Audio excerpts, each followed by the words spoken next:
1950 का दशक, डेरी नाम का वो शहर जहां अब केवल लाशें ही लाशें बिछी हैं और वहां पर इंसान के नाम का कुछ नहीं रह गया है और इसकी वजह है पेनीवाइज।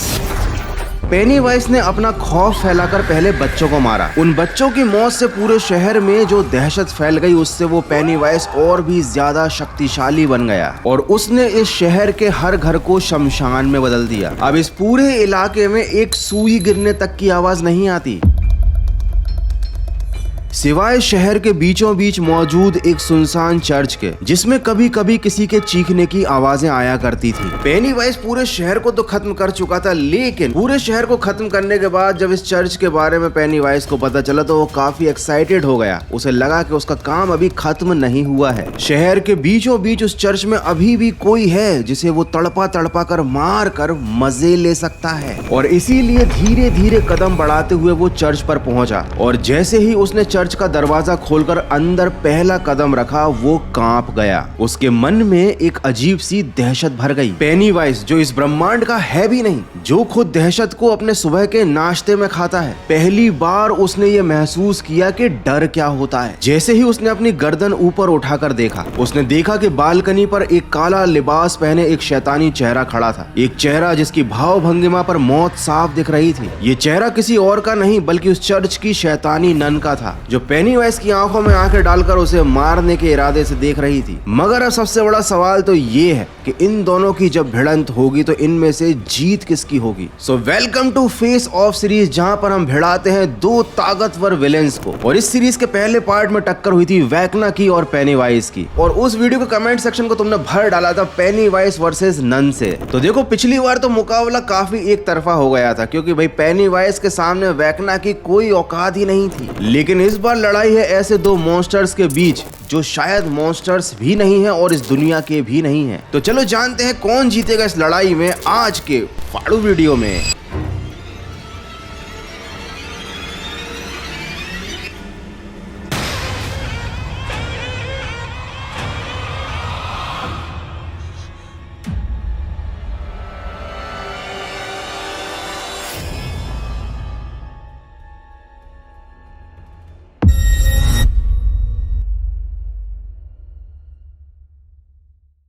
आज से अरबों साल पहले जब इस दुनिया में बुराई थी ही नहीं, केवल अच्छाई और अच्छाई ही थी और इस ब्रह्मांड में मौजूद थे परम पिता परमेश्वर और उनके बाकी सारे एंजल्स, जिनका काम था अपने ईश्वर की बातों को फॉलो करना, उनकी सेवा करना और ब्रह्मांड में एक संतुलन बनाकर रखना। हालांकि इन्हीं एंजल्स में से एक ऐसा भी था जो कि ईश्वर की इन सब बातों से सहमत नहीं होता था और वो अपने आप को ईश्वर से भी ज्यादा ताकतवर समझने लग गया था और उसको इस बात का पूरा यकीन था कि अगर उसने ईश्वर के खिलाफ जंग छेड़ दी तो उसमें उसी की जीत होगी और उसके बाद वो अकेले पूरी जन्नत पर हुकूमत करेगा। इस एंजल का नाम था ल्यूसीफर, जिसने अपने साथ बाकी कई सारे फरिश्तों को बहला फुसलाकर अपने साथ मिलाया और ईश्वर के खिलाफ एक विद्रोह की शुरुआत की। अब जाहिर सी बात है, ईश्वर से कौन जीत सकता है, तो ईश्वर ने उनकी इस बगावत को कुचल दिया और इन सारे बागी एंजल्स को स्वर्ग से निकाल दिया। लूसीफर का साथ देने वाले उन एंजल्स में से एक था वलाक, जो नर्क में जाने के बाद डिफाइलर या प्रोफेन जैसे नामों से जाना जाता है। ये एक ऐसा शैतान है जिसका सिर्फ एक है काम, लोगों को उनकी भक्ति की राह से भटकाना। अब देखो, स्वर्ग से तो ये सब बहिष्कृत हो गए थे, लेकिन उसके बाद भी वलाक काफी ज्यादा ताकतवर था। लेकिन चूंकि वो नर्क में था तो वो इंसानों की जिंदगी में दखल अंदाजी नहीं कर सकता था और इसी वजह से वो अपने इरादों में कमजोर पड़ रहा था। लेकिन तभी आई 17वीं सदी। रोमानिया की सेंट कार्टा मोनेस्ट्री में एक ड्यूक ने 5 लोगों की बलि देकर एक ऐसा दरवाजा खोला, एक पोर्टल खोला, जिससे वलाक नरक की दीवार पार करके सीधा पृथ्वी पर आ गया। ड्यूक ने सोचा था कि वलाक जब कोहराम और तबाही मचाएगा तो इस मौके का फायदा उठाकर वो पूरी दुनिया पर हुकूमत जमा लेगा। लेकिन इससे पहले कि वलाक बहुत ज्यादा तबाही मचा पाता, मोनेस्ट्री के पादरियों ने उसे होली आर्टिफैक्ट से शांत किया और अपने कंट्रोल में ले लिया और इसी मोनेस्ट्री में नीचे सील कर दिया और क्राइस्ट के खून से एक ऐसा कवच बनाया जिसे तोड़कर वलाक कभी बाहर नहीं आ सकता था। सभी को लगने लगा कि वलाक नाम का ये खतरा टल चुका है, क्योंकि आखिर कोई क्यों ही अपनी मौत को दावत देगा और कोई क्यों खुद से उस सील को खोलेगा जिसके खुलने से वलाक वापस आ सकता सकता है। सदियां बीत गईं, सब लोग सुरक्षित रहे, तभी साल 1939 में एक ऐसे युद्ध की शुरुआत हुई जिसने मानवता को हमेशा के लिए बदल दिया, वर्ल्ड वॉर 2। द्वितीय विश्व युद्ध में काफी तबाही फैली, लाखों लोग मरे, अरबों का नुकसान हुआ, दुनिया भर में हजारों बॉम्ब गिराए गए और ऐसी ही एक बॉम्बिंग हुई इस चर्च के पास जिसके नीचे वलाक कैद था। जो ब्लास्ट हुए उनकी शॉक वेव्स इतनी ज्यादा तेज थी कि चर्च का कंस्ट्रक्शन हिल गया, दीवारों में दरारें पड़ गई, बहुत सी जगह टूट गई और साथ ही टूट गई वो सील जिसने वलाक को कैद करके रखा था। जैसे ही सील टूटी, वलाक आजाद हो गया और उसने कुछ ही घंटों के अंदर चर्च में मौजूद सभी पादरियों को खत्म कर डाला और फिर उसने लिया एक नन का रूप, जिसके बाद उसने सैकड़ों लोगों की जिंदगियां ली। एक जीती जागती खतरनाक शैतानी आत्मा जिसको देखकर हर इंसान सहम जाता। लेकिन पेनीवाइज इंसान नहीं है। और पेनीवाइज क्या है, उसका ओरिजिन क्या है, इसकी असली कहानी या कहें तो पूरी कहानी जानने के लिए तुमको पार्ट 1 देखना पड़ेगा इस सीरीज का, जहां पर मैंने पेनीवाइज के बारे में सब कुछ डिटेल में बताया है, उसकी पावर्स के बारे में, उसके ओरिजिन की कहानी के बारे में। और अब चूंकि तुम नन के बारे में भी बहुत कुछ जान चुके हो, तो समय आ चुका है इन दोनों की टक्कर कराने का।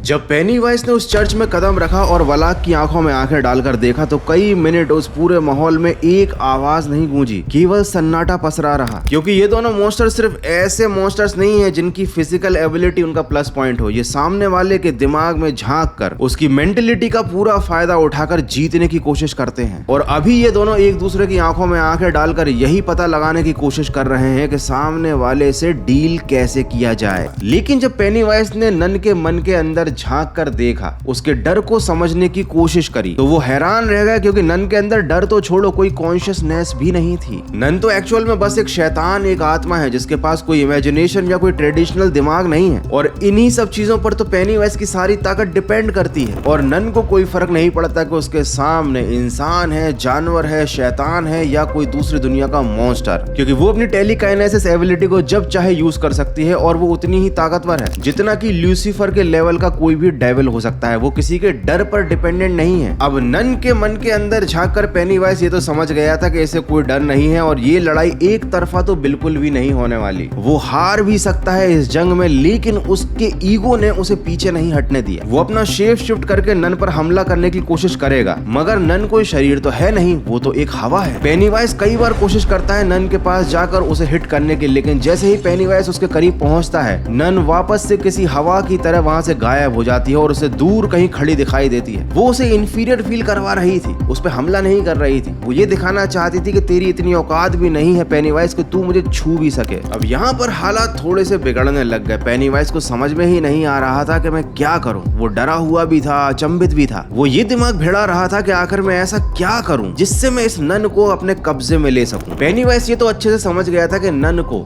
मार पाना उसके लिए इम्पॉसिबल है, लेकिन वो ये जरूर चाहता था कि इस लड़ाई में वो उसे हरा तो कम से कम दे ही। लेकिन उसके कॉन्शियसनेस में अब कंफ्यूजन और सेल्फ डाउट आ चुका था, और जब ये किसी के अंदर आ जाता है ना, तो उसका कॉन्फिडेंस कम हो जाता है। और पेनीवाइज तो एक ऐसा क्रीचर है जिसकी सारी ताकत ही कॉन्फिडेंस पर और उसके मेंटल स्टेटस पर डिपेंड करती है। इस जंग में वो हारने लगता है। पेनीवाइज नाकाम होते हुए अपने हमलों में एनर्जी खोता ही जा रहा था। साथ ही उसे अपने आसपास के ऑरा में वो दहशत महसूस ही नहीं हो रही थी जिससे वो खुद को एनर्जाइज कर पाए। उसके हमले धीरे धीरे कमजोर होने लगे और उसके बाद वलाक को दिखी एक अपॉर्चुनिटी पेनीवाइज पर हमला करने की, क्योंकि अभी तक तो नन ने या कहें वलाक ने पेनीवाइज पर इतना सा भी हमला नहीं किया। वलाक अपनी जगह पर खड़े खड़े सीधा पेनीवाइज को जमीन से ऊपर उठा देता है और टेलीकाइनेसिस से उसके शरीर को कंट्रोल करने की कोशिश करता है। वो अपनी शक्तियों का इस्तेमाल करके पेनीवाइज के शरीर पर दबाव डालता है, उसके मन पर प्रेशर डालता है, और यहीं से मिल सकता है पेनीवाइज को एक आखिरी मौका अपने आप को आजाद करने का, उस ट्रू फॉर्म डेडलाइट के रूप में। पेनीवाइज अपने इस डेडलाइट फॉर्म का रूप लेकर नन को डराने की कोशिश करता है, तो नन हल्का सा मुस्कुरा देती है और ये कहती है, तुम्हें क्या लगता है तुम अपनी इस छोटी सी रोशनी को दिखाकर मुझे डरा दोगे? अब मैं तुम्हें दिखाता हूँ कि असली खौफ क्या होता है। दिखाता हूँ इसलिए क्योंकि नन के अंदर है तो वलाक ही ना।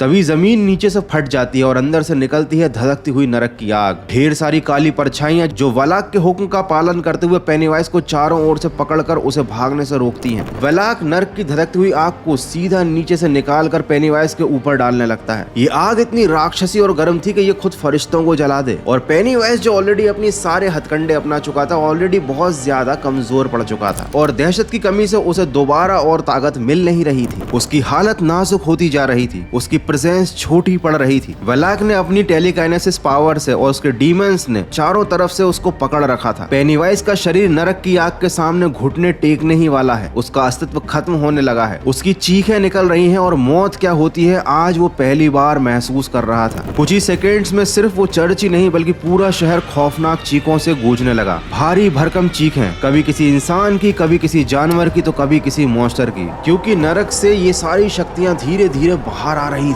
और फिर अचानक सन्नाटा छा गया, हवाएं ठहर गईं, माहौल फिर से तन्हा हो गया और आई फिर एक धम की आवाज। चर्च का गेट बंद हो गया, तब तक के लिए जब तक कि कोई दूसरा शिकार रोमांच या ताकत की खोज में नन के हाथों मरने नहीं चला आता। और इस जंग में क्लियर कट जीत हुई नन की, या कहे वलाक की, क्योंकि कहते हैं ना हर शेर को एक सवा शेर मिल ही जाता है और पेनीवाइज के साथ ऐसा ही हो गया। वेकना से मुकाबले के टाइम उसने एक तरफा लड़ाई जीती थी और यहाँ पर एक तरफा लड़ाई हार गया पेनीवाइज। तो इससे पहले कि तुम अपनी कुर्सी छोड़कर भाग जाओ, मुझे कमेंट करके ये बताओ कि अगला फेस ऑफ सीरीज का एपिसोड तुम किस पर देखना चाहते हो। आखिर ऐसे कौन से दो मॉन्स्टर है जिनकी तुम टक्कर होते देखना चाहते हो। और ये भी बताना कि ये मुकाबला तुमको कैसा लगा। अच्छा लगा तो लाइक करना, नहीं तो सब्सक्राइब करना। मिलते हैं अगले एक और फाड़ू वीडियो में।